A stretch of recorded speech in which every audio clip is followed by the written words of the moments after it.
Hello everyone, నేను మీ అక్వాటెక్ సురేష్. ఈ రోజుల్లో రొయ్యల రైతులు ప్రధానంగా ఎదుర్కొనే సమస్య ఫిలమెంటస్ ఆల్గే. దీన్ని కర్రనాచు, కప్పనాచు, జిలేబీ నాచు అనే రకరకాల పేర్లతో పిలుస్తారు.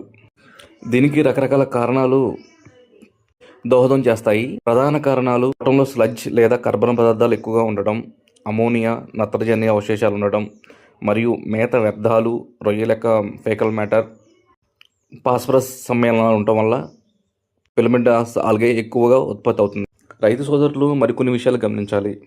డిసీజ్ అవుట్బ్రేక్ అనో, లేకపోతే బయట వాటర్ తోడతనం అనో క్లోరిన్ ఎక్కువ యూజ్ చేస్తారు.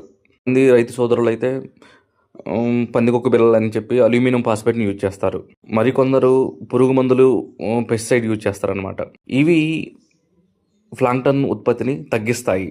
ఎలా అంటే వాటి అవశేషాలు చెరువు బాటంలో సంఘటితమై ఉంటాయి. ఈ నాచు వల్ల అనేక దుష్ప్రభావాలు రొయ్యలపై పడతాయి అన్నమాట.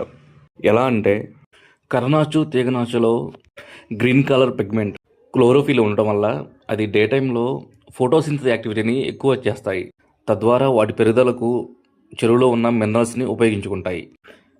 పగటిపూట ఎంత ఆక్సిజన్ రిలీజ్ చేస్తాయో రాత్రి అయితే అంత ఎక్కువ ఆక్సిజన్ని అవి తీసుకుంటాయి.